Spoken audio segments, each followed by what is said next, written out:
ناظرین کرام، السلام علیکم ورحمۃ اللہ وبرکاتہ۔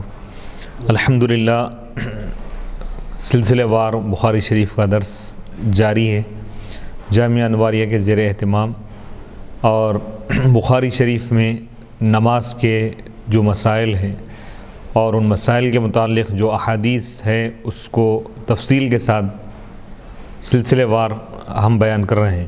باب فضل السجود، سجدے کی فضیلت کا بیان، باب نمبر 129۔ اس کی عبارت ہم اس سے پہلے پڑھ چکے تھے، اس کا ترجمہ ہم یہاں بیان کریں گے، اس کے بعد اس کی تشریح کریں گے۔ امام بخاری رحمۃ اللہ علیہ فرماتے ہیں، یہ حدیث نمبر ہے 806، کہ ہمیں ابو الیمان نے حدیث بیان کی۔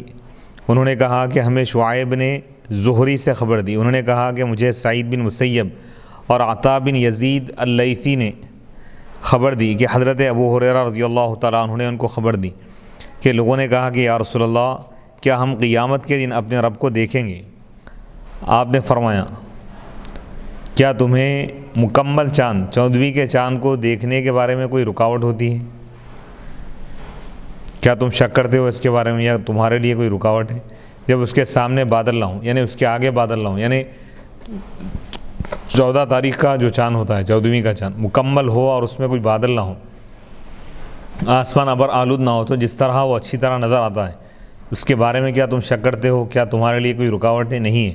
تو صحابہ نے کہا کہ نہیں یا رسول اللہ۔ تو آپ نے فرمایا، کیا تمہیں سورج کو دیکھنے میں رکاوٹ ہوتی ہے جبکہ اس کے سامنے، اس کے آگے کوئی بادل نہ ہو، آسمان ابر آلود نہ ہو؟ صحابہ نے کہا کہ نہیں۔ تو آپ نے فرمایا، پس تم اپنے رب کو اسی طرح دیکھو گے، قیامت کے دن لوگوں کو جمع کیا جائے گا تو اللہ سبحانہ و تعالیٰ فرمائے گا، جو شخص جس کی عبادت کرتا تھا دنیا میں وہ اس کے پیچھے جائے، بس ان میں سے بعض سورج کی اتباع کریں گے اور بعض چاند کی اتباع کریں گے، چاند کے پیچھے جائیں گے، اور ان میں سے بعض بتوں کے پیچھے جائیں گے، اور یہ امت باقی رہ جائے گی، یعنی امت محمدیہ، امت مسلمہ جو صرف اللہ کی عبادت کرتی ہے۔ اس امت میں اس کے منافقین بھی ہوں گے، پھر ان کے بعد اللہ تعالیٰ جلوہ گر ہوگا اور فرمائے گا کہ میں تمہارا رب ہوں، پس وہ کہیں گے ہم یہیں رہیں گے حتیٰ کہ ہمارے پاس ہمارا رب آ جائے۔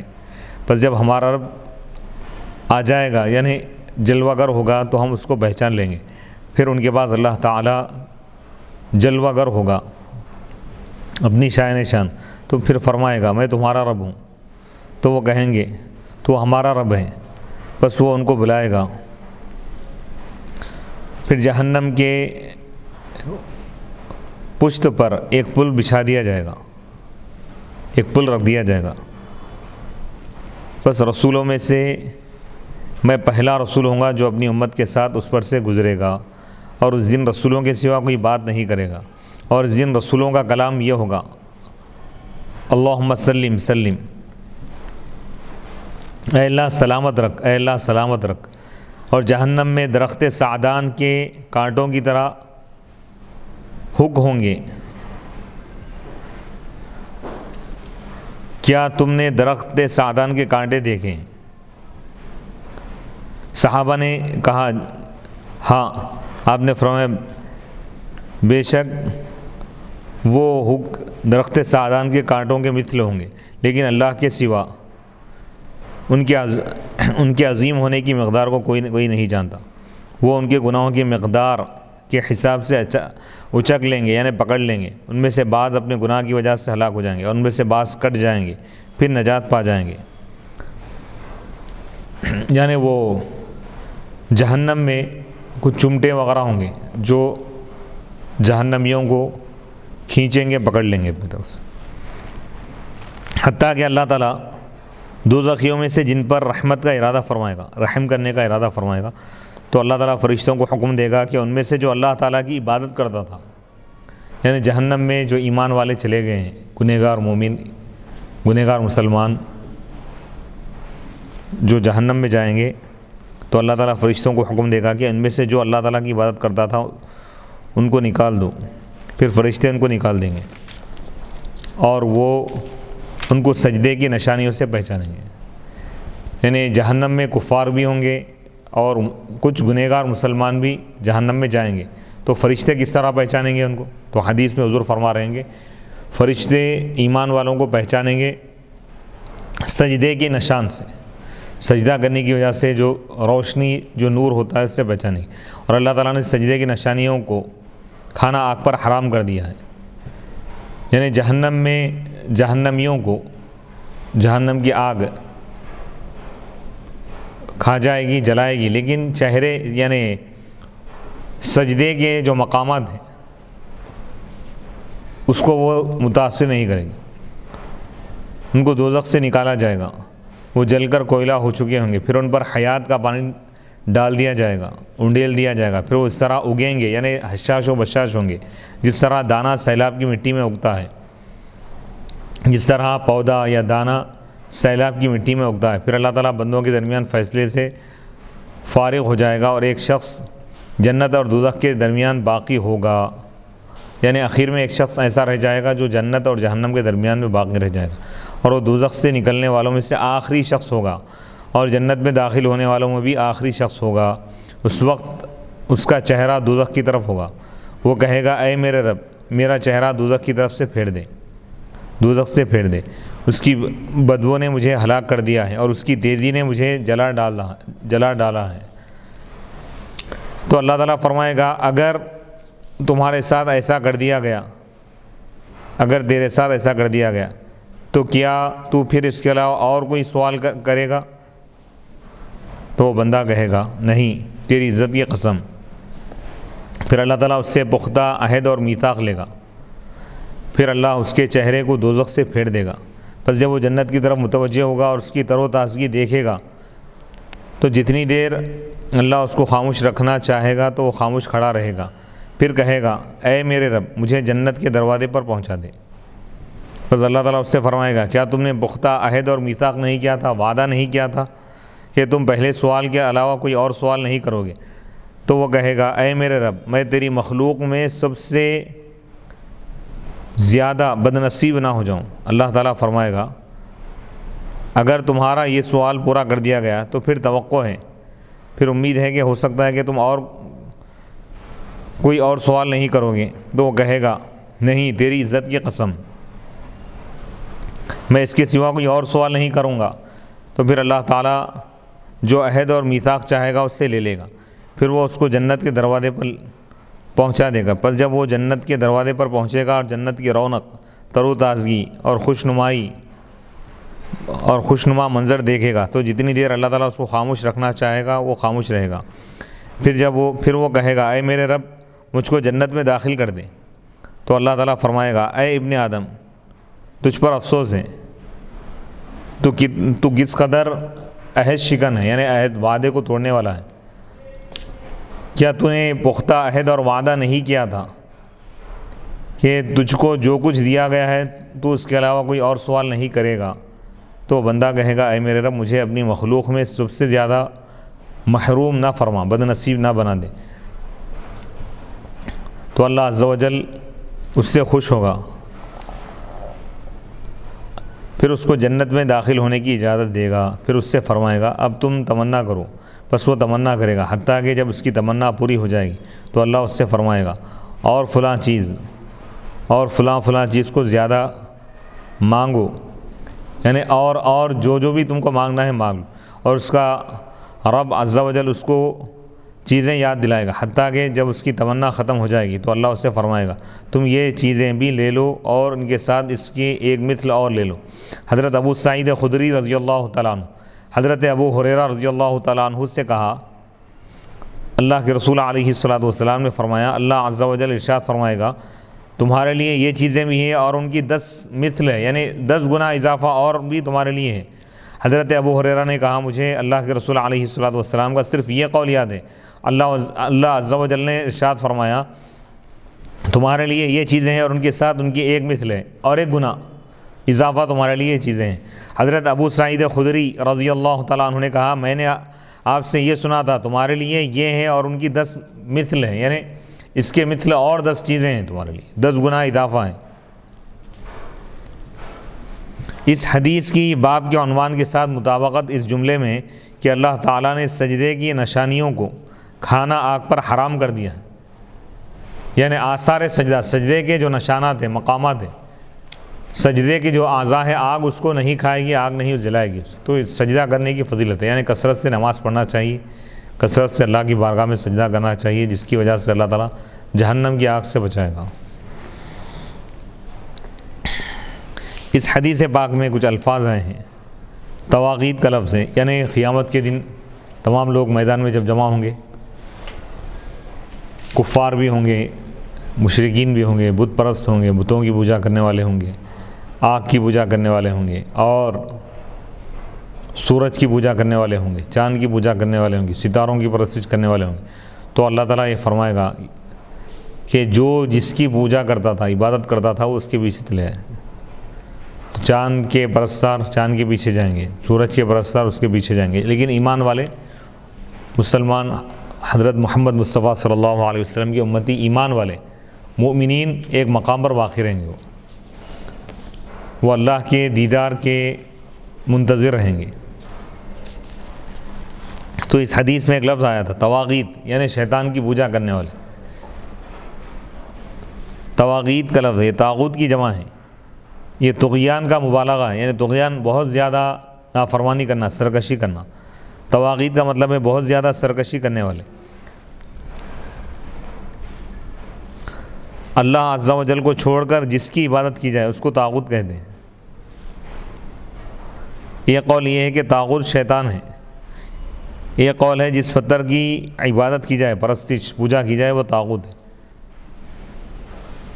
الصحا میں مذکور ہے جو گمراہ کرنے والوں کا سردار ہو وہ طاغوت ہے۔ المغیث میں ہے شیطان نے جس کی عبادت کو مزین کر دیا ہو وہ طاغوت ہے۔ ابن جریر نے کہا ہے ساحر طاغوت ہے، جادوگر کو طاغوت کہتے ہیں۔ ابو العالیہ نے کہا ہے کاہن طاغوت ہے۔ واضح رہے کہ حضرت عیسیٰ علیہ السلام، حضرت عزیر علیہ السلام، سیدہ مریم اور فرشتوں کی بھی اللہ کے سوا عبادت کی گئی، مگر ان پر طاغوت کا اطلاق کرنا جائز نہیں ہے۔ اللہ تعالیٰ کس صفت میں وہاں پر جلوہ گر ہوگا، جو مسلمان اس کو نہیں پہچانیں گے، اور اس سلسلے میں بہت تفصیلی ایک بحث ہے کہ اللہ تعالیٰ کس انداز میں اور کس کیفیت میں اور کن صفات کے ساتھ وہاں پر جلوہ گر ہوگا میدان محشر میں۔ اس حدیث میں مذکور ہے کہ اس امت کے بعد اللہ تعالیٰ آ کر فرمائے گا، یعنی ان پر تجلی ظاہر کر کے فرمائے گا، اللہ ان کے پاس جلوہ گر ہوگا۔ کیا فرمائے گا اللہ تعالیٰ؟ میں تمہارا رب ہوں۔ بس وہ کہیں گے ہم یہیں رہیں گے حتیٰ کہ ہمارے پاس ہمارا رب آ جائے۔ اللہ کے آنے سے مراد یہ ہے کہ اس کے بعد فرشتے آئیں گے اور اس فرشتے کے اوپر حدوث کی علامتیں ہوں گی، اس وجہ سے وہ اس کے رب ہونے کا انکار کر دیں گے، یا اس کے معنی یہ ہے کہ اللہ تعالیٰ ان کے بعد ایسی صورت میں آئے گا جو صفات الوہیت کے مشابہ نہیں ہوں گی، تاکہ امت مسلمہ کا امتحان لے، اور یہ مومنین کا آخری امتحان ہوگا۔ اور جب وہ فرشتہ یا اس صورت میں اللہ تعالیٰ فرمائے گا میں تمہارا رب ہوں، تو اس پر مخلوق کی علامت دیکھ کر کہیں گے کہ وہ ان کا رب نہیں ہے۔ اس حدیث میں اللہ تعالیٰ کی صورت کا ذکر ہے، اور صورت کیفیت ہے۔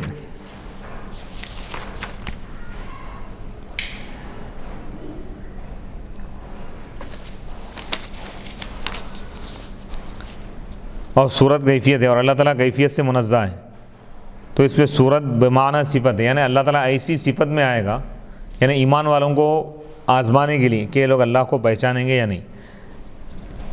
اس پر یہ اعتراض ہے کہ اگر فرشتہ کہے گا کہ میں تمہارا رب ہوں تو یہ جھوٹ ہے، اور فرشتے معصوم ہیں، تو اس کا جواب یہ ہے کہ فرشتے بطور امتحان کے کہیں گے اور یہ گناہ نہیں ہے۔ دوسرا اعتراض یہ ہے کہ اس حدیث میں اللہ تعالیٰ کو دیکھنے کا ذکر ہے، اور اس امت میں منافقین بھی ہیں، حالانکہ وہ اللہ تعالیٰ کو نہیں دیکھ سکتے، تو اس کا جواب یہ ہے کہ اس امت کے مجموعے میں منافقین بھی ہیں اور مسلمین بھی ہیں، اور جب مجموعے پر کوئی حکم لگایا جائے تو اس سے یہ لازم نہیں آتا کہ مجموعے کے ہر فرد پر وہ حکم ہو، اس لیے اس امت کے اللہ تعالیٰ کو دیکھنے سے یہ لازم نہیں آتا کہ منافقین بھی اللہ کو دیکھیں۔ دوسری بار اللہ تعالیٰ ان صفات کے ساتھ تجلی فرمائے گا جن میں علامات حدوث نہیں ہوں گی، اس لیے مسلمان ان کو دیکھ کر کہیں گے کہ ہاں تو ہمارا رب ہے، یعنی اللہ تعالیٰ اپنی تجلی ظاہر فرمائیں۔ پہلے اللہ تعالیٰ اس صفت میں آئے گا کہ لوگ پہچان نہیں سکیں گے، ایمان والے کو اللہ تعالیٰ آزمائے گا کہ خدا کو پہچانتے یا نہیں. پھر اس انداز میں اللہ تعالیٰ اس صفت کے ساتھ اللہ تعالیٰ آئے گا، جلوہ ظاہر فرمائے گا کہ تمام مسلمان پہچان لیں گے اور کہیں گے کہ اے اللہ تو ہی ہمارا رب ہے.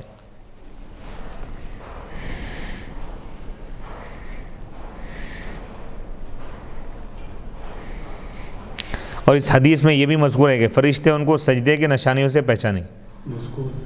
یعنی جہنم میں بعض ایمان والوں کو بھی ڈال دیا جائے گا ان کے گناہوں کی وجہ سے. حساب کتاب جب سب تمام چیزیں ہو جائیں گی تو اللہ تعالیٰ فرشتوں سے فرمائیں گا کہ جو اس میں اللہ کی عبادت کرنے والے ہیں، سجدہ کرنے والے ایمان والے ہیں، ان کو جہنم سے نکالو. تو جہنم میں کروڑہا لوگ رہیں گے، تو وہ فرشتے کیسا پہچانیں گے؟ تو سجدے کے نشانات سے پہچانیں گے. اور سجدے کے جو اعضاء ہیں، اعضاء سجدہ، اس کو جہنم کی آگ نہیں چھوئے گی، اللہ تعالیٰ حرام کر دیں گے. یعنی پورے جسم کو آگ کھا سکتی ہے، لیکن سجدے کے جو اعضاء ہیں، جن اعضاء سے بندہ پوری زندگی میں بھی اگر اللہ کو ایک سجدہ کیا تو وہ عضو نہیں جلائے جائیں گے. اللہ اکبر. جسم کا وہ حصہ جو سجدے میں جھکایا کرتا تھا، جیسا کہ پیشانی ہے، چہرہ ہے، ہاتھ ہے، اس کو بیان کر رہے ہیں. یہ 7 اعضاء ہیں: پیشانی یا چہرہ، 2 ہاتھ، 2 گھٹنے اور 2 پیر. اور بعض نے کہا ہے صرف پیشانی. اس حدیث میں وہ جل کر کوئلے ہو چکے ہوں گے. بظاہر اس کے معنی یہ ہے کہ وہ حقیقتاً جل کر کوئلے ہو جائیں گے. اور اس میں مرجیہ کا رد ہے جو یہ کہتے ہیں کہ مومن خواہ کوئی گناہ کرے ان کو عذاب نہیں ہوگا. مرجیہ ایک فرقہ ہے، اس کی تفصیل بھی ہم بیان کریں گے. اب اس میں بتا رہے ہیں کہ فرشتے سجدے کے آثار کو دیکھ کے جہنم کے تمام لوگوں میں کروڑہا کفار و مشرکین ہوں گے ہم، تو ان میں ایمان والوں کو پہچان لیں گے، سجدے سے پہچانوں گے. تو سجدے کی فضیلت بیان کر رہے ہیں. امام بخاری رحمۃ اللہ علیہ کے اس حدیث کو لانے کا مقصد یہ ہے کہ سجدے کی فضیلت کیا ہے. یعنی ایک سجدہ بھی اگر ان پوری زندگی میں کیا ہے، اللہ کی عبادت کیا ہے، اللہ کو مان لیا ہے، تو اس کی وجہ سے اللہ تعالیٰ اعضائے سجدہ کو اللہ تعالیٰ محفوظ فرما دیں گے، جہنم کی آگ نہیں جلیں گے. سبحان اللہ. تو فرشتے وہ دیکھ کر پہچان لیں گے، اس کو جہنم سے نکال دیں گے. باقی جسم تو اس کا متاثر ہو جائے گا. تو اب یہاں پر ایک فرقہ ہے، گمراہ فرقہ ہے مرجیہ، اس کا رد ہے. مرجیہ فرقہ جو ہے ان کا عقیدہ یہ ہے کہ کوئی شخص ایمان لا لیا، اس کا چاہے وہ کتنا بھی گناہ کر لیں عذاب نہیں ہوگا بولتے لوگ، تو اس کا رد ہے. تو امام بخاری رحمۃ اللہ علیہ فرقہ مرجیہ کا بھی رد کر. ایمان لا لیے ٹھیک ہے، ہمیشہ جہنم میں نہیں رہیں گے. ایمان کے ساتھ عمل صالح ضروری ہے. اگر عمل نہیں کرے گا تو نافرمانی کی وجہ سے، گناہوں کی وجہ سے اس کو جہنم میں اللہ تعالیٰ رکھے گا، پھر اللہ تعالیٰ اس کو نکالے. لیکن عذاب تو ہوں گا، عذاب کا انکار نہیں کیا جاتا. کافروں کو تو دائمی عذاب ہے، اور بعض گنہگار جو ایمان والے ہیں ان کو بھی اللہ جب تک چاہے عذاب دے. 2 پہلو ہیں اس میں. ایک تو یہ کہ اللہ تعالیٰ اپنی رحمت خاصہ، خاص فضل سے اور نبی کی شفاعت سے اللہ ان کو جہنم میں داخل کرنے کے بجائے جنت میں داخل کرنے کے. لیکن کچھ لوگ اس درجے گنہگار ہوں گے کہ اللہ تعالیٰ کچھ مدت کے لیے ان کو جہنم میں ڈال دیں گے. اور بعض نے یہ کہا ہے کہ وہ صورتاً جل کر کوئلے ہو جائیں گے، لیکن ان کا ادراک سلب کر لیا جائے گا، اس لیے ان کو درد کا احساس نہیں ہوگا. اور اس کی دلیل یہ آیت: لا تقنطوا من رحمت اللہ، اللہ کی رحمت سے تم مایوس مت ہو. ان اللہ یغفر الذنوب جميعا، بے شک اللہ تعالیٰ تمام گناہوں کو بخش دیں گا. سورہ زمر آیت نمبر 53. تاہم یہ قطعی اور لازمی امر نہیں ہے، بلکہ اللہ تعالیٰ کی رحمت کے عموم اور شمول کی وجہ سے ایک ضمنی امر ہے. اور حدیث میں ہے کہ میں اپنے بندے کے اس ظن کے موافق ہو جاتا ہوں جو وہ میرے ساتھ رکھتا ہے.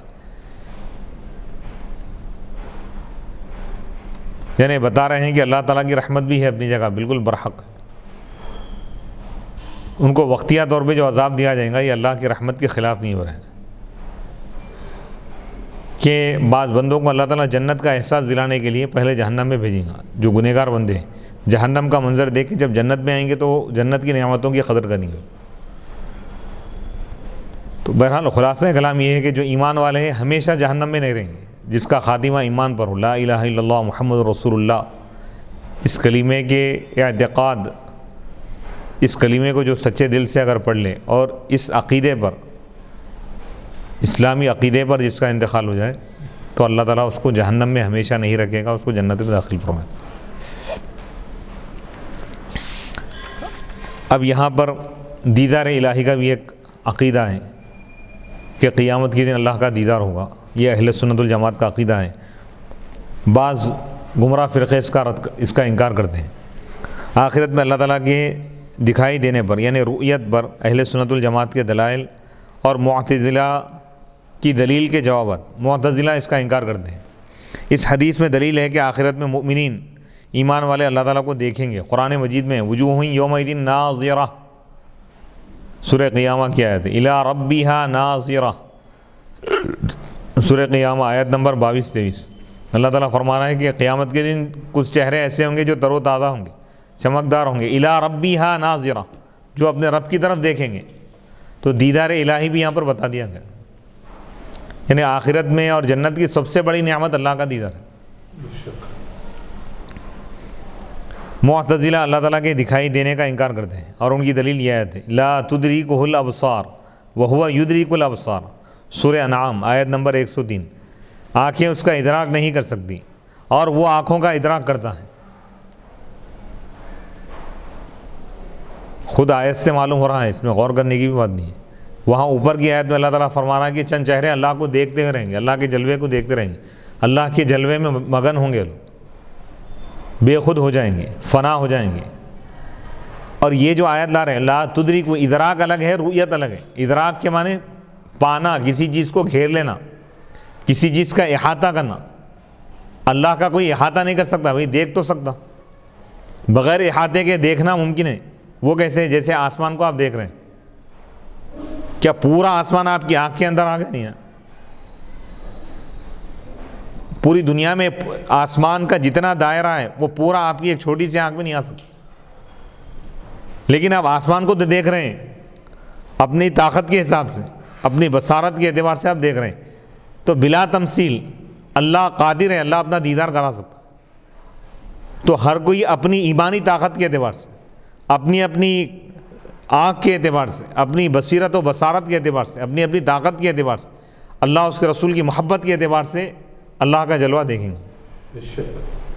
لیکن اللہ کا احاطہ نہیں کیا جا سکتا، اللہ محیط ہے، محاط نہیں ہو سکتا۔ اللہ تعالیٰ اللہ محیط یعنی گھیرنے والا ہے اللہ تعالیٰ ہر چیز کو، وہ کسی کے گھیرے میں نہیں آتا۔ گھیرے سے مراد جیسے اگر ہم کوئی پین اگر دیکھ رہے ہیں، پین ہماری آنکھوں میں آ گیا، سما گیا پورا،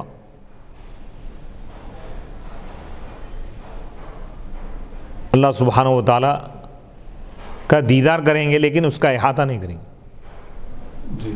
یعنی جدھر دیکھ رہے ہیں اللہ کا جلوہ ہی جلوہ ہے۔ فَإِنَّمَا تُوَلُّوا فَثَمَّ وَجْهُ اللَّهِ، بس۔ تو رؤیت کی جو کیفیت ہے اس کو بیان نہیں کیا گیا۔ اللہ کا دیدار کریں گے، کیسا دیدار کریں گے؟ اللہ جیسا دیدار کرانا چاہے۔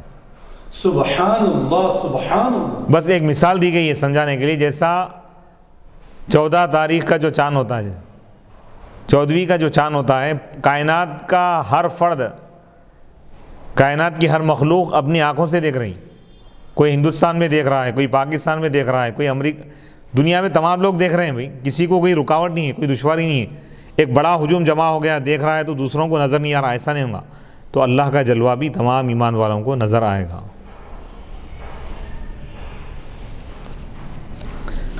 تو اس کا جواب یہ ہے، اس آیت کا جواب دے رہے ہیں کہ یہاں ادراک سے مراد یہاں پر احاطہ ہے بھی، نگاہیں اس کا احاطہ نہیں کریں گی، اس کو گھیر نہیں سکیں گی۔ بے شک۔ اور جب مؤمنین آخرت میں اللہ تعالیٰ کو دیکھیں گے تو وہ اس کا احاطہ نہیں کر سکیں گے۔ بے شک۔ دوسرا جواب یہ ہے کہ اس آیت میں دنیا میں انسانوں کی آنکھیں مراد ہیں، یا آخرت میں کفار کی آنکھیں مراد ہیں، یا آخرت کے بعد احوال میں مسلمانوں کی آنکھیں مراد ہیں۔ 4 جوابات دیے اس کے۔ ایک جواب تو یہ کہ بھئی یہاں پر احاطہ مراد ہے، دیدار ہوں گا لیکن احاطہ نہیں کر سکیں گے۔ دوسرے معنی یہ ہے کہ بھئی دنیا میں نہیں دیکھ سکتے، یہ جو آیت ہے نا لا تدریک الابصار، دنیا میں کسی کی نگاہ اس کو دیکھ نہیں سکتی، یہ مراد۔ اگر دیکھنے کے معنی مراد لے رہے ہیں تو دنیا میں کوئی آنکھ اس کو دیکھ نہیں سکتی۔ اور دوسرے معنی مراد لیے کہ بھئی آخرت میں کفار کی آنکھیں مراد ہیں، اللہ کو نہیں دیکھ سکتی آنکھیں، کیا مطلب؟ کافروں کی آنکھیں۔ سجدے کی فضیلت میں اور بہت سی حدیثیں موجود ہیں، اس حدیث میں سجدے کی فضیلت کا ذکر ہے۔ سجدے کی فضیلت کے متعلق دیگر یہ احادیث ہیں۔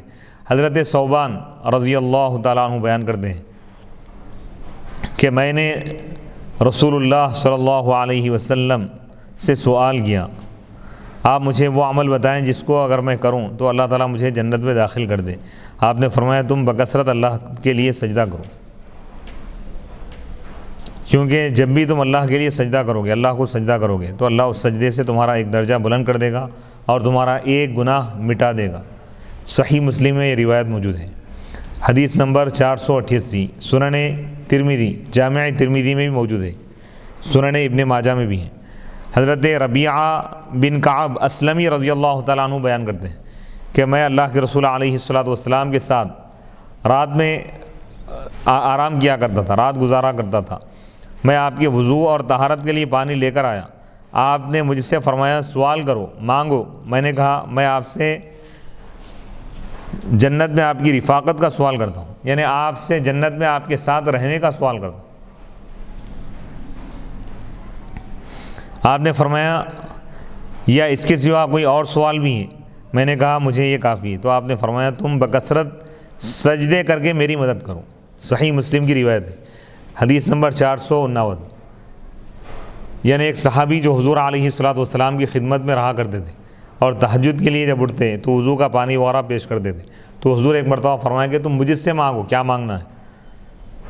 ایک روایت میں یہ بھی ہے کہ صحابی وقت مانگے کہ مجھے غور کرنے کا موقع دیجیے، کیونکہ اللہ کے رسول فرما رہے ہیں کیا چیز مانگنا چاہیے، غور و فکر کر کے مانگنا چاہیے، بلکہ صحابی وقت لیے۔ آئے دوسرے دن حضور پوچھے کیا مانگتے ہو؟ مانگو، تو کہا کہ مرافقتک فی الجنہ، جنت میں آپ کی رفاقت چاہتا ہوں۔ سبحان بہت بڑا سوال ہے یہ، ایک سوال میں کئی 3 سوالات ہو گئے۔ کیا بات ہے؟ جنت مانگ رہا ہوں، کیا مطلب؟ جنت کس کو ملیں گی؟ جس کا خاتمہ ایمان پر، سبحان تو خاتمہ بالخیر بھی حضور سے مانگ رہے ہیں۔ آئے آئے آئے خاتمہ جب بالخیر جب ہوگا تو جنت میں جائیں گے۔ جنت میں تو کئی درجات ہیں نا بھائی، جنت میں 100 درجات ہیں، تو صحابی کا ایمان دیکھیے، کہہ رہے ہیں کہ وہاں بھی آپ کے قدموں میں رہنا چاہ رہا ہوں، رفاقت۔ سبحان یعنی سوال اگر کوئی اللہ کے رسول سے اگر کچھ مانگنا چاہے تو مانگنے کا انداز کیا ہے؟ صحابہ طریقہ ہم کو بتا رہے ہیں کہ جب حضور مل جائیں گے اور حضور کی رفاقت ملے گی تو اعلیٰ سے اعلیٰ اور تمام نعمتیں مل جائیں گی۔ سبحان اللہ سبحان اللہ۔ تو اور حضور علیہ الصلوۃ یہ نہیں فرمائیں کہ اے صحابی تم مجھ سے مانگ رہے ہو، آپ کو اختیار بھی اللہ تعالیٰ عطا فرمائے۔ تو اس سے معلوم یہ ہوا کہ جب رسول کو اللہ تعالیٰ اتنا اختیار دیا کہ وہ جنت بھی عطا کر سکتے ہیں تو دنیا کی کیا حیثیت ہے؟ سبحان اللہ سبحان یعنی نبی اگر دعا کر دیں، ضمانت دے دیں، تو اس کے لیے جنت واجب ہو جاتی ہے۔ یعنی حضور علیہ الصلوۃ کو اللہ تعالیٰ ساری کائنات کا مختار بنا کر بھیجا، یعنی جسے چاہے آپ جنتی بنا دیں، جسے چاہے جنت میں جو چاہے مقام عطا کر۔ پھر اس کے لیے آپ نے فرمایا کہ تم کثرت سے سجدہ کرو۔ کیا فرما رہے ہیں یہاں پر؟ ایک غور کرنے کی بات ہے کہ جنت میں بھی اعلیٰ مقام اگر کوئی چاہتا ہے تو سجدہ کثرت سے کرے، خالی سجدہ مراد نہیں، یہاں پہ نمازیں کثرت سے پڑھے، نوافل کا بھی اہتمام کرے۔ تو سجدے کی فضیلت بتا رہے ہیں اس سے کہ سجدہ کہاں سے کہاں تک پہنچا، اور یہ صحابی نبی پاک علیہ الصلوۃ کی جو خدمت کی تو اس کے صلے میں حضور علیہ الصلوۃ عطا فرما رہے ہیں۔ غور کیجیے تو معلوم یہ ہوا کہ حضور علیہ الصلوۃ جو حضور کے خادمین ہیں، خدمت سے مراد صرف حضور کی ظاہری حیات میں ہی خدمت کرنا مراد نہیں ہے، خدمت سے مراد یہ ہے کہ حضور کے دین کی جو خدمت کرے، حضور کے احادیث کی جو خدمت کرے، حضور علیہ الصلوۃ کے اہل بیت کی جو خدمت کرے، ان پر بھی حضور کے نوازشات ہیں۔ شکر تو اس سے معلوم یہ ہوا کہ حضور علیہ الصلوۃ کا مزاج اور آپ کی طبیعت یہ تھی کہ جو بھی آپ کے ساتھ سلوک کرتا، حسن سلوک، تو آپ اس کو نوازتے تھے۔ یعنی خادمین کا خیال رکھنا اور آپ کے چاہنے والوں کا، ویسے ساری کائنات پر آپ کرم فرمانے والے ہیں، لیکن جو خاص جو چاہنے والے ہیں، جو آپ کی عظمتوں کو بیان کر کے خدمت کریں، حضور علیہ الصلوۃ ان کو بھی نوازتے ہیں، جو حضور کا ذکر کریں حضور ان کو بھی نوازتے ہیں۔ تو بہرحال حضور علیہ الصلوۃ کی نسبت اور حضور کی محبت یقیناً ایمان والوں کو ہم سب کے لیے دنیا اور آخرت میں نجات کا ذریعہ ہے۔ اس حدیث پاک کو لانے کا مقصد اور یہ بیان کرنے کا مقصد یہ ہے کہ کثرت سے سجدہ کرنا اور کثرت سے اللہ کی بارگاہ میں جھکنا، سجدے کرنے سے اللہ سبحانہ و تعالی دنیا اور آخرت میں اونچا مقام عطا کرتا ہے، جہنم کے عذاب سے بھی اللہ تعالیٰ محفوظ فرماتا ہے اور جنت میں بھی اعلیٰ مقام عطا فرماتا ہے۔ حضرت ابو ہریرہ رضی اللہ تعالیٰ عنہ بیان کرتے ہیں کہ اللہ کے رسول علیہ الصلوۃ والسلام نے فرمایا، بندہ سب سے زیادہ اپنے رب کے قریب حالت سجدے میں ہوتا ہے، پس تم سجدے میں بکثرت دعا کرو۔ یعنی سجدہ قرب الہی کا سب سے بہترین اور سب سے آسان ترین یہ ایک راستہ ہے۔ قرب الہی، اللہ کے قریب ہونے کا سب سے اچھا طریقہ سجدہ ہے، اور تمام احوال اور تمام عبادت کے طریقوں میں سجدہ ہی ایک ایسا عمل ہے کہ سجدے کی وجہ سے بندہ اللہ کے بہت زیادہ قریب ہوتا ہے۔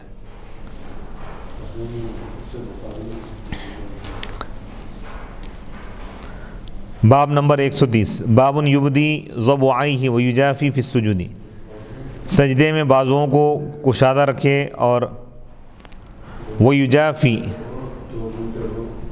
اور اپنے بازوؤں کو دور رکھے۔ یبدی ضبعیہ، اپنے بازوؤں کو ظاہر کرے، انہیں پیٹ کے قریب نہ کرے بلکہ اس کو کھلا رکھے۔ حدیث نمبر 807، حدثنا یحیی بن بکیر قال حدثنی بکر بن مضر عن جعفر عن ابن ہرمز عن عبد الله بن مالك بن بحينة أن النبي صلى الله عليه وسلم كان إذا صلى فرج بين يديه حتى يبدو بياض إبطيه، وقال الليث حدثني جعفر بن ربيعة نحوه۔ مالک عبداللہ بن مالک بن بحینہ سے روایت ہے کہ نبی پاک علیہ الصلوۃ والسلام جب نماز پڑھتے تو اپنے ہاتھوں کو کشادہ رکھتے حتیٰ کہ آپ کے بغلوں کی سفیدی روشنی ظاہر ہوتی، نظر آتی۔ اور لیث نے کہا مجھے جعفر بن ربیعہ نے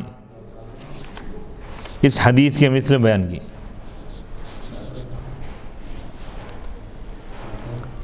باب نمبر 131، باب یستقبل باطراف رجلہ، انگلیوں کے پوروں سے، انیوں کا رخ قبلے کی طرف رکھیں،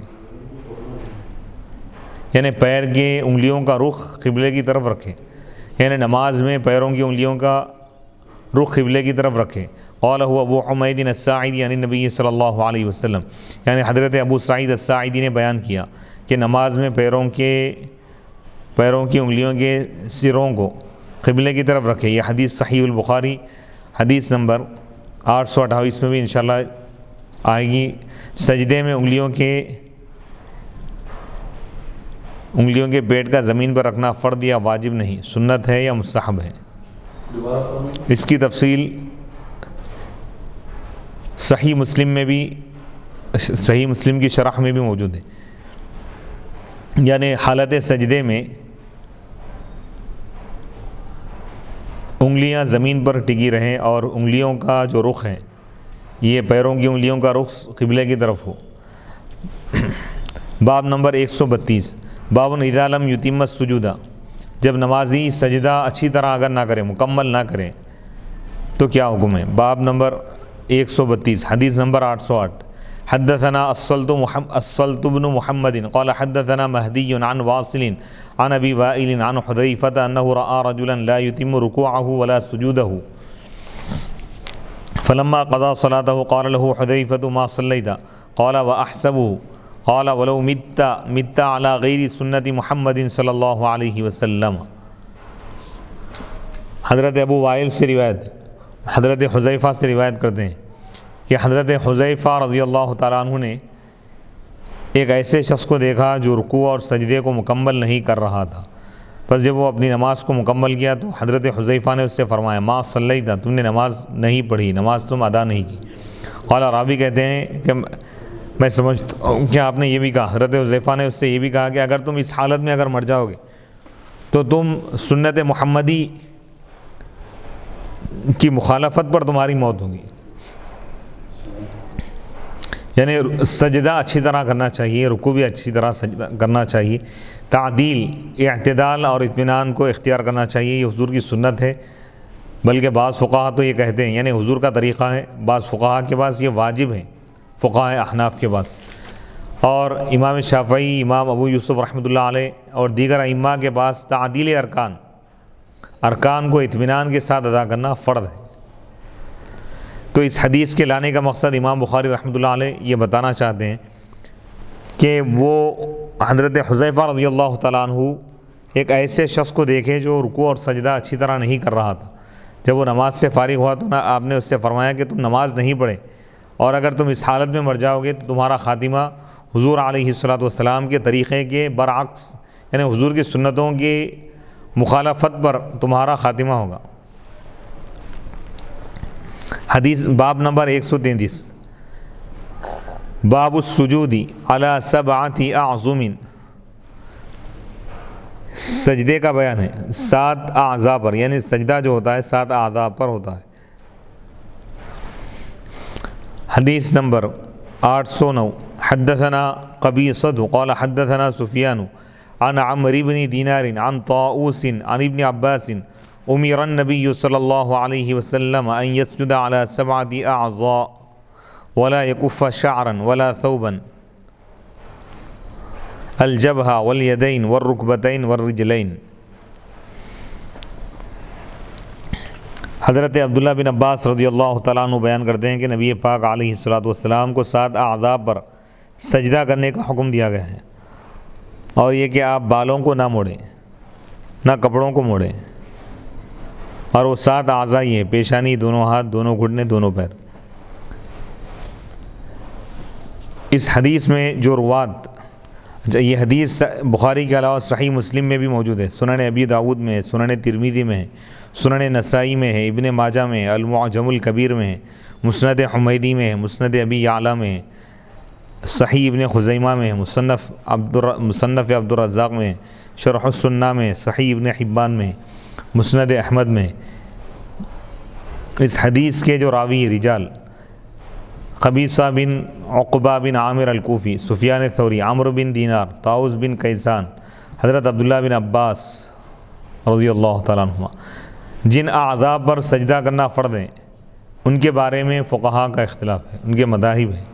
علامہ ابو الحسن علی بن خلف ابن بطال مالکی قرطبی رحمۃ اللہ علیہ فرماتے ہیں، فقہا کا اس بات پر اتفاق ہے کہ پیشانی پر سجدہ کرنا فرض ہے، یعنی پیشانی ٹکنا چاہیے زمین پر، زمین کو لگنا چاہیے۔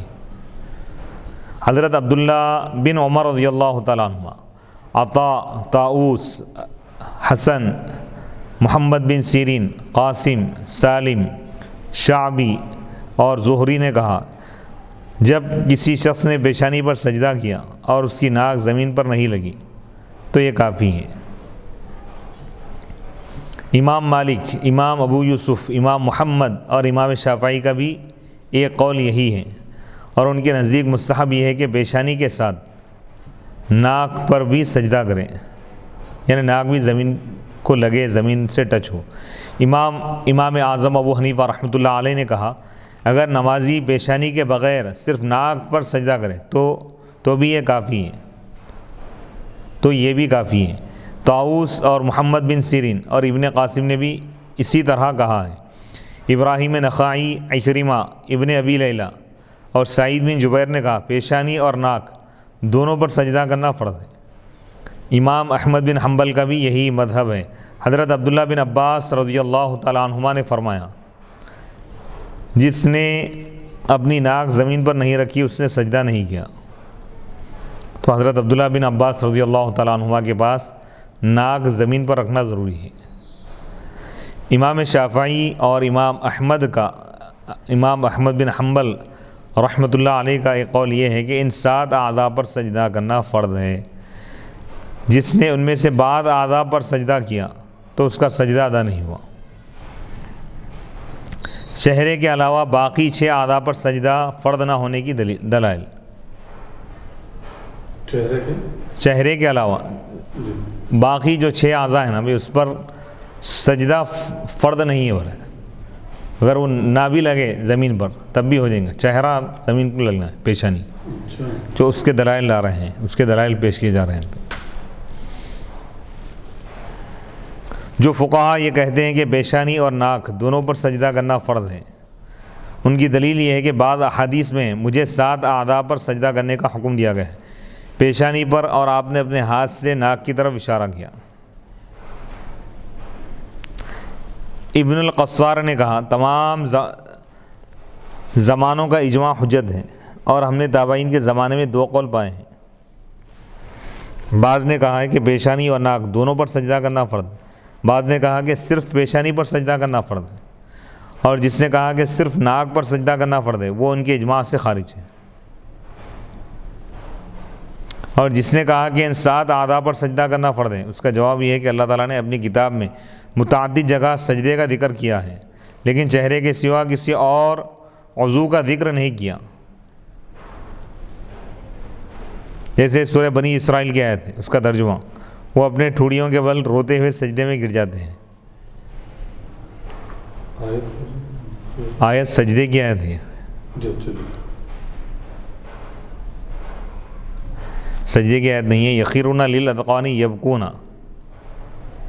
وہ گر جاتے ہیں اپنے ٹھوڑیوں کے بل روتے ہوئے، تو یہاں پہ ناک وغیرہ کا ذکر نہیں ہے، مطلب چہرہ، سجدے کا اصل تعلق جو ہے چہرہ سے، پیشانی سے، پیشانی لگنا زمین کو، یا پیشانی اور ناک، صرف ناک کافی نہیں، پیشانی نہیں لگی خالی ناک لگ رہی ہے تو بھی سجدہ نہیں ہوگا۔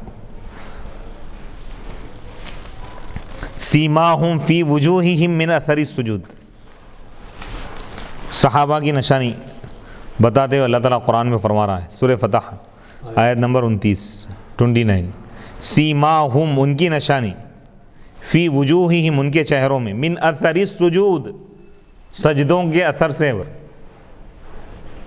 جہاں سجدے کی بات آئی تو اللہ تعالیٰ وہاں پہ 7 اعضاء میں چہرے کا ذکر فرما رہا ہے، یعنی اصل چہرہ ہے، سجدے کا جو تعلق ہے نا، چہرہ زمین پہ رکھ دینا،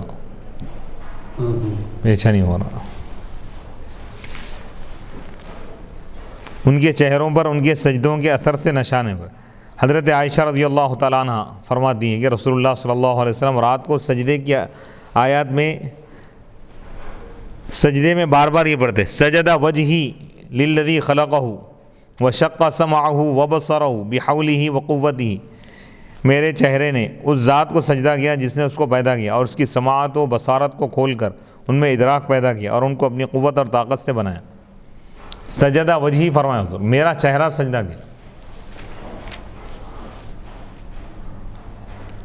یہ روایت، یہ حدیث اس میں موجود ہے، ابو داؤد میں موجود ہے، اور ترمذی، سنن نسائی، سنن بیہقی، دارقطنی، مسند احمد، کنز العمال، مشکات۔ اس حدیث میں اللہ کے رسول علیہ الصلوۃ والسلام نے اعرابی سے فرمایا، فیسجد فیمکن وجہہ وربما قال جبہتہ من الارض۔ یہ روایت سنن ابی داؤد میں موجود ہے، اور المعجم الکبیر میں بھی، بس وہ سجدہ کریں، بس اپنے چہرے کو، اور بعض اوقات آپ نے فرمایا اپنی پیشانی کو زمین سے لگا کر رکھیں۔ تو یہاں پہ بھی چہرے کا ذکر ہے، چہرہ یا پیشانی۔ اس حدیث میں بھی اللہ کے رسول علیہ الصلوۃ والسلام نے سجدے کے لیے چہرہ یا پیشانی کے لیے اور کسی اور عضو کا ذکر نہیں کیا، یعنی سجدے کے لیے چہرہ اور پیشانی کے سوا، ان دونوں کے علاوہ کسی اور عضو کا آپ نے ذکر نہیں کیا، چہرہ یا پیشانی فرمائیں، یعنی چہرہ زمین پر لگا دے یا اپنی پیشانی زمین پر ٹیک دے۔ اور جب نمازی اس حدیث میں اللہ کے رسول علیہ الصلوۃ والسلام نے سجدے کے لیے چہرے یا پیشانی کے علاوہ، چہرے یا پیشانی کے سوا کسی اور عضو کا ذکر نہیں کیا، اور جب نمازی سجدے سے عاجز ہو تو سجدے کے لیے صرف سر سے اشارہ کر سکتا ہے، عاجز ہو سجدے کے لیے، یعنی کوئی شخص اگر بیمار ہے کہ سر زمین پر رکھ نہیں سکتا، تو سجدے کے لیے بتایا گیا کہ وہ سر سے اشارہ کرے بس، اور ہاتھوں اور گھٹنوں اور پیروں کے لیے اشارہ نہیں کرتا۔ اس سے معلوم ہوا کہ سجدے کا تعلق صرف چہرے سے، اور باقی 6 اعضاء میں سے اور کسی عضو سے سجدے کا تعلق نہیں ہے۔ اگر کوئی یہ اعتراض کرے کہ رسول اللہ صلی اللہ علیہ وسلم نے فرمایا مجھے 7 اعضاء پر سجدہ کرنے کا حکم دیا گیا ہے، اس سے معلوم ہوا کہ ان تمام اعضاء پر سجدہ کرنا فرض ہے، تو اس کا جواب یہ ہے کہ یہ ممتنع نہیں ہے کہ کسی فعل کا حکم دیا جائے اور اس فعل کی بعض چیزوں کو کرنا فرض ہو اور بعض چیزوں کو کرنا فرض نہ ہو۔ جیسے نماز میں تکبیر تحریمہ اللہ اکبر کہنا، یہ کیا ہے؟ فرض ہے، اور انتقالات ارکان کی تکبیرات پڑھنا سنت ہے، اور تسبیحات کو پڑھنا مستحب ہے۔ اسی طرح سجدے میں چہرے کو زمین پر رکھنا فرض ہے اور باقی 6 اعضاء کو زمین پر رکھنا فرض نہیں ہے۔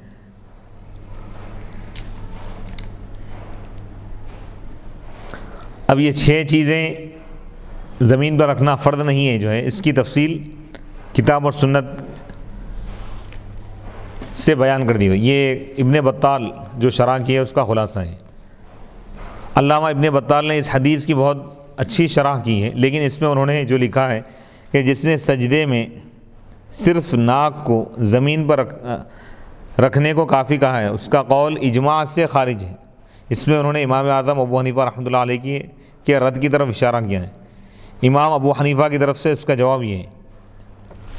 ابن بطال کیا بول رہے ہیں کہ جو لوگ یہ کہہ رہے ہیں کہ صرف ناک کو زمین پر رکھنا کافی، ان کا قول اجماع سے خارج ہے، تو اس کا جواب دے رہے ہیں۔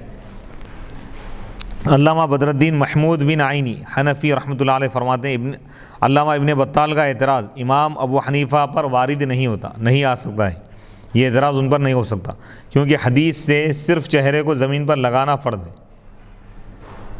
اور اس سے مراد پورے چہرے کو زمین پر لگانا نہیں ہے، ورنہ صرف پیشانی کو زمین پر لگانا کافی نہ ہوتا، بلکہ چہرے کے بعض اجزاء کو زمین پر لگانا فرض ہے، اور ناک زمین پر رکھنے سے بھی چہرے کا بعض حصہ زمین پر لگ جاتا ہے۔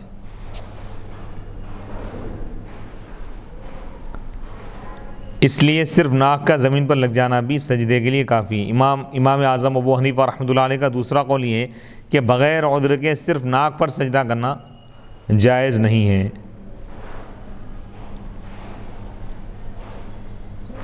ناک پر سجدہ کرنے کے متعلق بھی کئی احادیث اور آثار موجود ہیں، تابعین کے اقوال وغیرہ موجود ہیں۔ امام اعظم ابو حنیفہ رحمۃ اللہ علیہ کے مسلک اور مذہب کی تائید میں احادیث موجود ہیں۔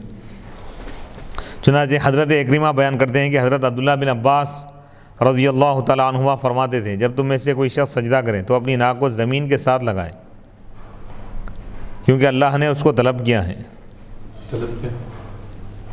اللہ نے اس کا حکم دیا ہے، یعنی مکمل طور پہ اللہ کے آگے جھک جائے۔ مصنف ابن ابی شیبہ میں یہ روایت موجود ہے۔ عبداللہ بن عیسیٰ بیان کرتے ہیں میرے پاس سے عبد الرحمن ابن ابی لیلہ گزرے، اس وقت میں سجدہ کر رہا تھا، انہوں نے کہا کہ اے عیسیٰ کے بیٹے، اللہ کے لیے اپنی ناک زمین پر رکھو۔ مصنف ابن ابی شیبہ میں یہ روایت موجود ہے۔ وقاع بیان کرتے ہیں کہ سعید بن جبیر نے کہا کسی شخص کی نماز اس وقت تک کامل نہیں ہوگی جب تک کہ وہ اپنی ناک زمین پر نہ لگائے جس طرح وہ اپنی پیشانی زمین پر لگاتا ہے۔ مصنف ابن ابی شیبہ۔ اب ایوب بیان کرتے ہیں کہ طاؤس سے ناک پر سجدے کے متعلق سوال کیا گیا تو انہوں نے کہا کیا وہ چہرے کا مکرم جز نہیں ہے؟ مکرم جز یعنی قابل تعظیم، قابل تعظیم، یعنی معزز بھائی، جز حصہ، یعنی چہرے کا ہی ایک حصہ ہے وہ، قابل فخر۔ مصنف ابن ابی شیبہ۔ عاصم بیان کرتے ہیں کہ جب ابن سیرین ایسی جگہ نماز پڑھتے جہاں ناک نہ لگ سکتی تو وہ دوسری جگہ چلے جاتے۔ ثابت بن قیس بیان کرتے ہیں کہ میں نے نافع بن جبیر کو دیکھا، وہ زمین پر اپنی ناک لگاتے تھے۔ مصنف ابن ابی شیبہ میں روایت موجود ہے۔ اکرمہ بیان کرتے ہیں کہ نبی اکرم صلی اللہ علیہ وسلم ایک انسان کے پاس سے گزرے جو سجدے میں اپنی ناک کو زمین پر نہیں رکھ رہا تھا، تو آپ علیہ السلام نے فرمایا جس شخص نے نماز پڑھی اور اس میں اپنی ناک کو زمین پر نہیں لگایا تو اس کی نماز قبول نہیں کی جائے گی۔ مصنف ابن ابی شیبہ۔ مصنف عبد الرزاق میں بھی یہ روایت موجود ہے، سنن بیہقی میں موجود ہے، سنن دار قطنی میں ہے، مستدرک میں ہے، اگر علامہ ابن بطال ان آثار کا اگر مطالعہ کر لیتے تو صرف ناک پر سجدے کو کافی قرار دینے کی وجہ سے امام اعظم پر یہ طعن نہ کرتے کہ ان کا یہ قول فقہائے تابعین کے اجماع سے خارج ہے۔ تاہم امام اعظم ابو حنیفہ رحمۃ اللہ علیہ کے نزدیک اصل یہ ہے کہ پیشانی اور ناک دونوں پر سجدہ کیا جائے۔ اس پر دلیل یہ حدیث ہے۔ عبد الجبار بن وائل اپنے والد سے روایت کرتے ہیں، انہوں نے کہا کہ میں نے دیکھا اللہ کے رسول علیہ الصلوۃ والسلام اپنی پیشانی اور اپنی ناک پر سجدہ کر رہے تھے۔ مصنف ابن ابی شیبہ۔ بالوں یا کپڑوں کو موڑ کر نماز پڑھنا مکروہ ہے۔ نماز کی حالت میں بال مڑے ہوئے، اس کو وہ کر دیے، رنگ بنا دیے، ایک دم موڑ دیے،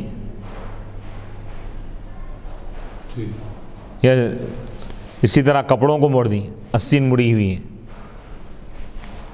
تو نماز مکروہ ہے۔ علامہ بدر الدین محمود بن احمد آئینی حنفی رحمۃ اللہ علیہ فرماتے ہیں کہ اس حدیث میں مذکور ہے کہ اللہ کے رسول علیہ الصلوۃ والسلام کو حکم دیا گیا کہ آپ بالوں کو نہ موڑیں اور نہ کپڑوں کو موڑیں۔ اس حدیث سے معلوم ہوا کہ بالوں اور کپڑوں کو موڑنا مکروہ ہے۔ ظاہر حدیث کا تقاضا یہ ہے کہ یہ صرف حالت نماز میں مکروہ ہے۔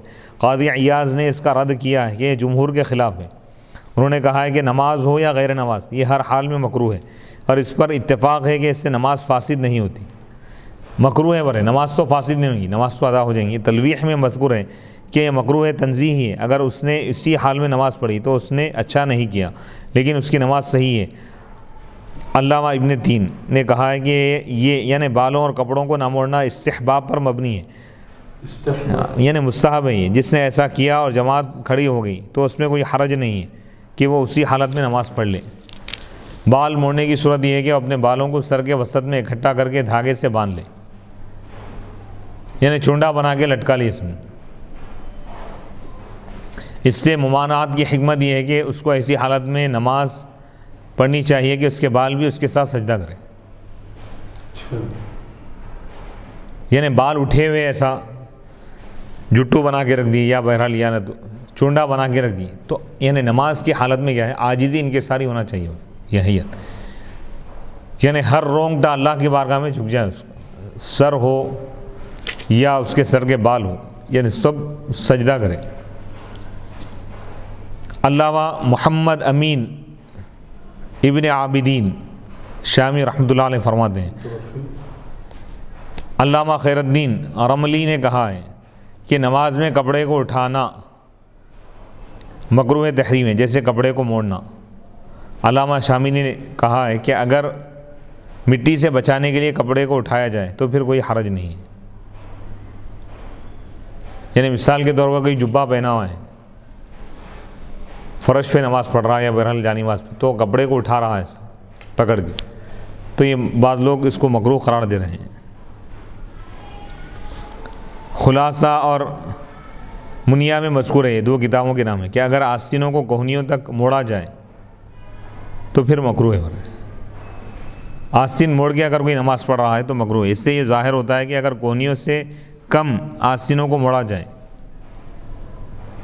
تو پھر مکروہ نہیں ہے، لیکن البحر الرائق میں مذکور ہے کہ زیادہ واضح بات یہ ہے کہ ہر صورت میں کپڑا موڑنا مکروہ ہے، کیونکہ کپڑا موڑنا ہر صورت میں صادق ہوتا ہے، آتا ہے۔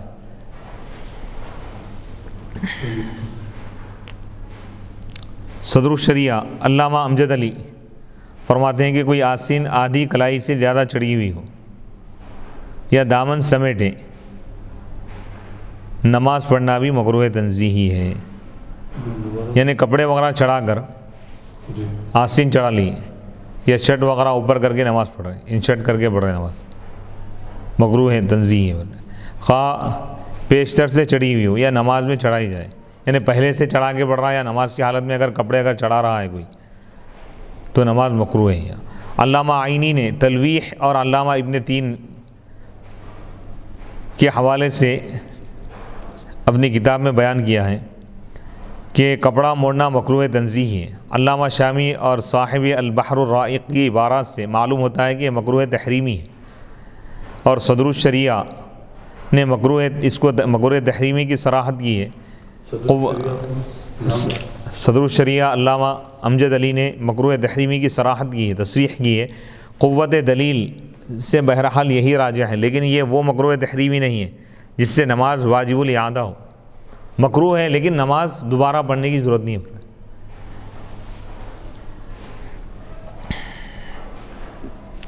یہ جو اعضائے سجدہ کے متعلق جو حدیث گزری ہے اس کی تفصیل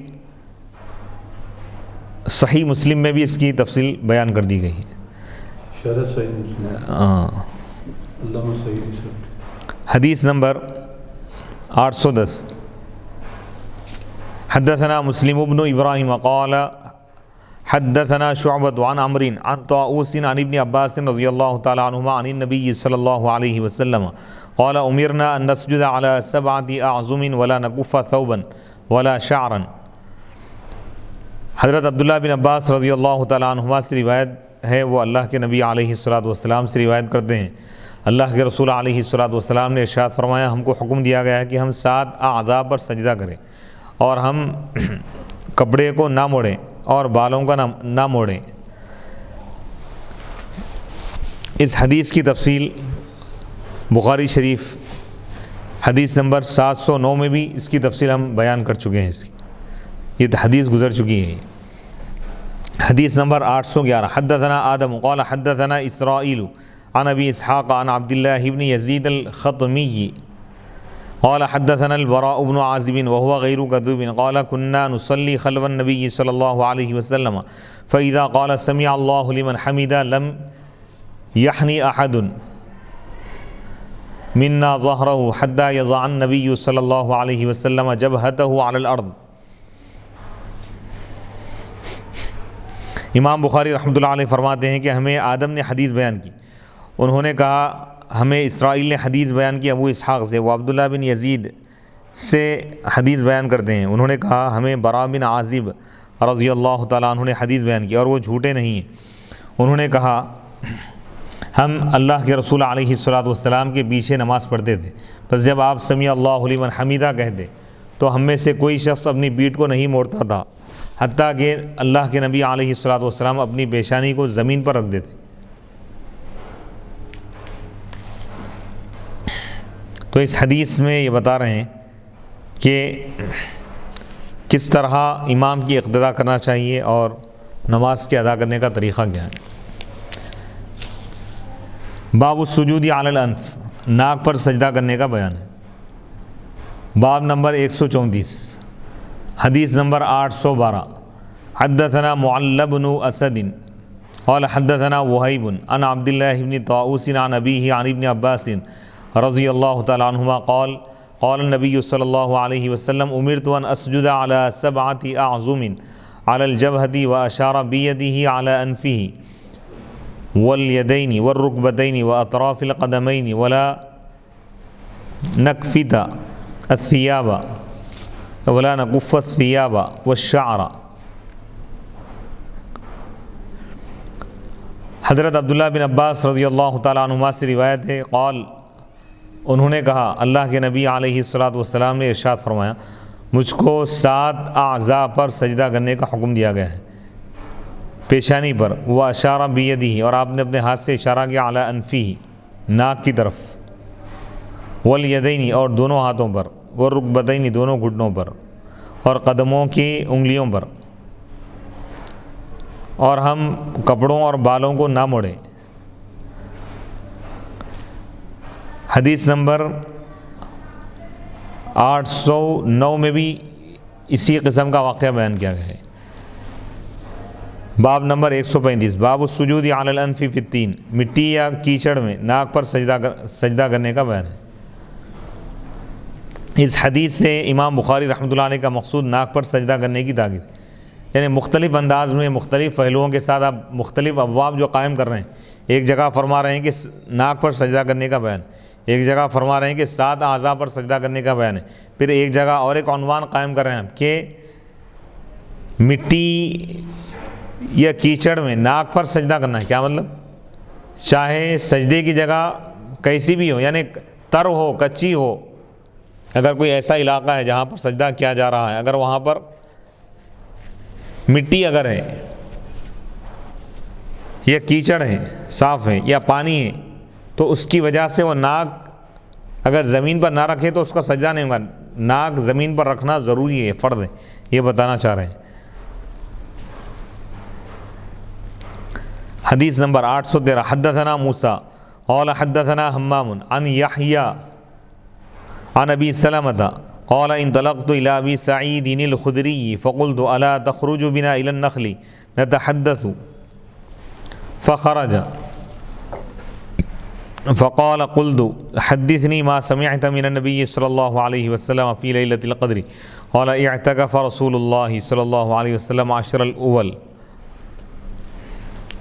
من رمضان واعتكفنا معه فأتاه جبريل فقال إن الذي تطلب أمامك فاعتكف العشر الأوسط فاعتكفنا معه فأتاه جبريل فقال إن الذي تطلب أمامك فقام النبي صلى الله عليه وسلم خطيبا صبيحة 20 من رمضان فقال من اعتكف مع النبي صلى الله عليه وسلم فليرجع فإني أريد ليلة القدر وإني نسيتها وإنها في العشر الأواخر في وتر وإني رأيت كأني أسجد في طين وماء وكان سقف المسجد جريد النخل وما نرى في السماء شيئا فجاءت قزعة فأمطرنا فصلى بنا النبي صلى الله عليه وسلم حتى رأيت أثر الطين والماء على جبهة رسول الله صلى الله عليه وسلم وأرنبته تصديق رؤياه.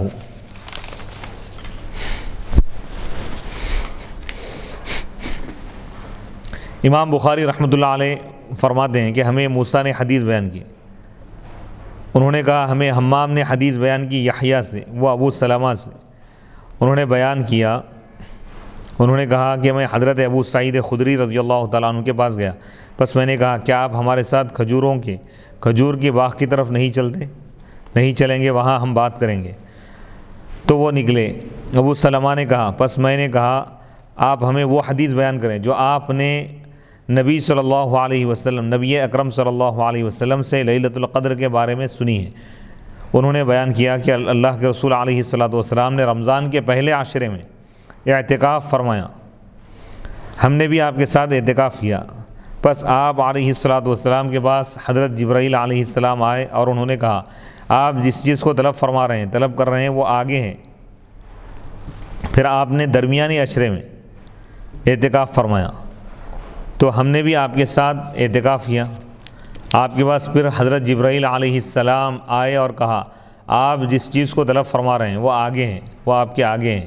پھر اللہ کے رسول علیہ السلام نے 20 رمضان کی فجر میں کھڑے ہو کر آپ نے خطبہ دیا, خطاب فرمایا اور فرمایا جس شخص نے نبی اکرم صلی اللہ علیہ وسلم کے ساتھ اعتکاف کیا وہ لوٹ جائے, کیونکہ میں نے لیلۃ القدر کو دیکھ لیا ہے اور بے شک وہ مجھے بھلا دی گئی ہے اور وہ آخری عشرے کی طاق رات میں ہے, آخری عشرے کی طاق راتوں میں ہے. اور میں نے خواب میں دیکھا کہ میں مٹی اور پانی میں سجدہ کر رہا ہوں اور مسجد کی چھت کھجور کی ٹہنیوں کی بنی ہوئی تھی اور ہم آسمان میں کوئی چیز نہیں دیکھ رہے تھے. پھر بادل آیا اور ہم پر بارش ہوئی. بس نبی صلی اللہ علیہ وسلم نے ہم کو نماز کی امامت فرمائی. نبی اکرم صلی اللہ علیہ وسلم ہم کو نماز پڑھائے حتیٰ کہ میں نے مٹی اور پانی کا نشان آپ کی پیشانی اور ناک پر دیکھا. یہ آپ کے خواب کی تصدیق تھی. قال ابو عبد اللہ کان الحمیدی یحتج بهذا الحدیث یقول لا یمسح. ابو عبداللہ یعنی امام بخاری, ابو عبداللہ محمد بن اسماعیل امام بخاری رحمۃ اللہ علیہ نے کہا گویا کہ حمیدی اس حدیث سے استدلال کرتے ہیں. وہ کہتے ہیں کہ مسح نہ کرو. یہ حدیث پاک اس سے پہلے بھی گزر چکی ہے, حدیث نمبر 669. وہاں اس حدیث کا عنوان یہ تھا, باب کا عنوان یہ تھا کیا امام بارش میں حاضرین کو نماز پڑھائیں. اب یہاں پر اسی حدیث سے بات ثابت کر رہے ہیں کہ سجدے مٹی اور پانی پر بھی سجدہ کیا جا سکتا ہے, اس میں بھی ناک زمین پر لگانا شرط ہے. مٹی اور پانی یعنی پانی جمع ہوئے فرش پہ یا زمین پر پانی ہے, تب بھی آپ ناک زمین پر لگائیں گے, زمین پر ناک کا ٹکنا ضروری ہے سجدے کی حالت میں. جی. پیشانی ہے نا. ناک تو کمپلسری ہے. دو اقوال ہیں. بعض علماء یہ کہتے ہیں کہ پیشانی کافی ہے، لیکن صحیح اور معتبر قول یہ ہے کہ پیشانی اور ناک دو بھی زمین پر لگنا ضروری ہے.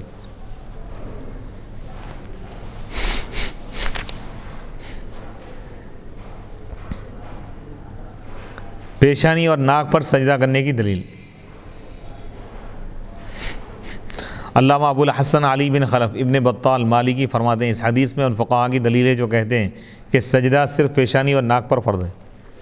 اور اس حدیث میں یہ دلیل بھی ہے کہ جس حدیث میں 7 اعضاء پر سجدہ کرنے کا ذکر ہے اس سے مراد ساتوں اعضاء پر سجدے کی فرضیت نہیں ہے، بلکہ صرف پیشانی اور ناک پر سجدے کی فرضیت ہے.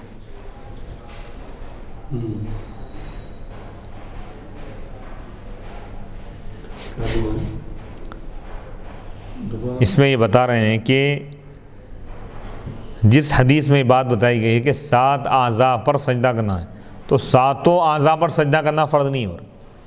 پیشانی اور ناک یہ دونوں لازم ہیں، باقی کے اعضاء اگر زمین پر نہ لگے تب بھی نماز ہو جائے گی. ہاں یہ کہہ رہے ہیں. لیکن اس میں یہ بھی بات ذہن میں رکھیے کہ پیر زمین پر ٹکا ہوا رہنا یہ بھی شرط ہے. یعنی زمین سے اٹھنا نہیں پیر سجدے کی حالت میں، زمین سے لگا ہوا رہنا. پنجہ جو پیر کا جو پنجہ ہوتا ہے، انگلیاں وغیرہ زمین پر ٹکے ہوئے رہنا شرط ہے. سجدے کی حالت میں پیر نہ اٹھے زمین سے. اگر اٹھ جاتے ہیں تو نماز نہیں ہوتی، فاسد ہو جاتی ہے. نماز نہیں ہوتی، فاسد ہو جاتی، بلکہ یہ تو احادیث مبارکہ میں تو اس کا ذکر نہیں آیا نا. مطلب یہاں پر جو یہ دیگر احادیث میں ہے، تو یہاں پر جو تفصیل آ رہی ہے اس سے یہ نہ سمجھیں ناظرین کہ صرف پیشانی اور ناک زمین پر ٹک گئی، پیراں اٹھ جا رہے ہیں تو ہو جا رہی نماز. ایسا نہیں ہے. پیر بھی زمین پر ٹکا ہوا رہنا شرط ہے. یعنی پیر کا جو پنجہ وغیرہ ہے، انگلیاں زمین پر ٹکی ہوئی رہنا، زمین سے لگی ہوئی رہنا یہ بھی فرض ضروری ہے. زیادہ کیچڑ میں نماز پڑھنے کا عدم جواز. اگر کیچڑ زیادہ ہے تو اس میں نماز پڑھ سکتے یا نہیں. اس حدیث میں کیچڑ پر سجدہ کرنے کا ذکر ہے، لیکن اس سے یہ مراد یہ ہے کہ جب بہت تھوڑا سا کیچڑ ہو، یعنی معمولی اگر کیچڑ ہے، تھوڑا ہے اگر تو پڑھ سکتے، لیکن جب زیادہ کیچڑ ہو جس سے چہرہ اور کپڑے کیچڑ میں لطف ہو جاتے ہیں تو اس پر نماز پڑھنا جائز نہیں. ایسی صورت میں آپ نے سواری پر نماز پڑھی. یہ مطلب نہیں ہے کہ کیچڑ ہے دلدل میں جا کے ہم پھنس جا رہے ہیں، ایسا نہیں. تو حدیث کا مفہوم بھی سمجھنا ہے. اصحاب ظواہر جو ہے ظاہری حدیث کو لے لیتے، مراد یہ ہے کہ بھئی بارش ہوئی، فرش یعنی مٹی تر ہو گئی تھی، اس تر مٹی میں سجدہ کی. یہ مطلب نہیں کہ بہت زیادہ کیچڑ تھا اس میں سجدہ کی، کیونکہ اس سے تو پورا چہرہ آلودہ ہو جائے. یعنی اسلام میں تہذیب اور تمدن بھی اس کی تعلیم دی گئی ہے. پاک صاف جگہ پہ وہ کرے. اس کا یہ مطلب نہیں ہے کہ حدیث میں آ گیا بلکہ بارشوں میں جہاں چاہے سجدے کرے. اس دور کے جو حالات تھے، مسجد پختی بنی ہوئی نہیں تھی، تو اس حدیث سے معلوم ہو رہا ہے اس دور میں مسجدیں تو کچی تھیں لیکن نمازی پکے تھے. آج مسجدیں پکی بن گئی لیکن نمازی کچے رہ گئے. بے شک.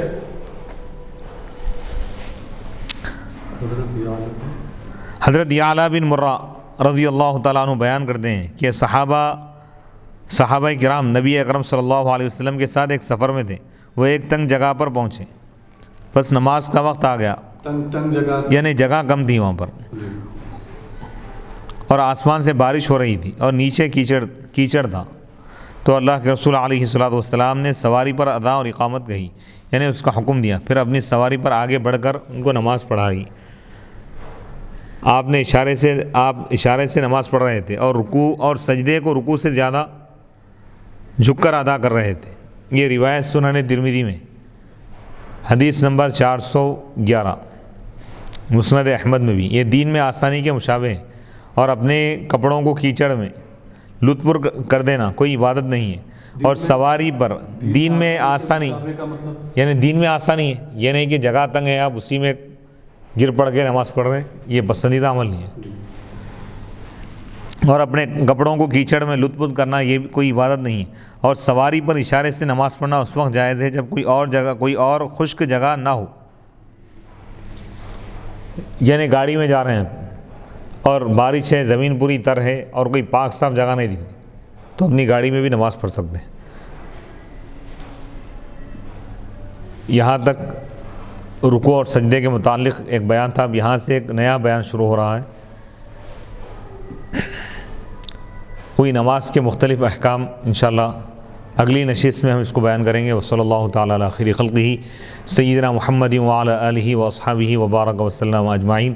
اللہ سے دعا ہے کہ اللہ تعالیٰ بخاری شریف اور احادیث مبارکہ کی تمام برکتوں سے ہم سب کو اور عالم اسلام کے تمام مسلمانوں کو اس کی تمام برکتیں عطا فرمائیں اور دونوں جہاں میں کامیابی عطا فرمائیں، تمام بلاؤں، بیماریوں، وباؤں، ہر قسم کے شر سے جانی اور مالی اور ہر قسم کے نقصان سے ہم سب کی حفاظت فرمائیں، صحت اور عافیت اور ایمان کی سلامتی کے ساتھ تار دیر اللہ تعالیٰ ہم کو دین پر قائم رکھے، دنیا میں ہم کو سلامت رکھے اور ہر فتنے سے ہماری حفاظت فرمائیں، ہر برائی سے ہماری حفاظت فرمائیں، ہر شر سے ہماری حفاظت فرمائیں، امن و امان عطا فرمائیں، تمام بیماریوں سے اور حوادثات سے ہماری حفاظت فرمائیں، ہر قسم کے دھوکے اور نقصان سے اللہ ہم کو محفوظ رکھے، مأمون رکھے، دونوں جہاں میں ہم کو حضور علیہ الصلوۃ والسلام کے صدقے طفیل اللہ تعالیٰ ہم کو امن و امان، عافیت اور سلامتی عطا فرمائیں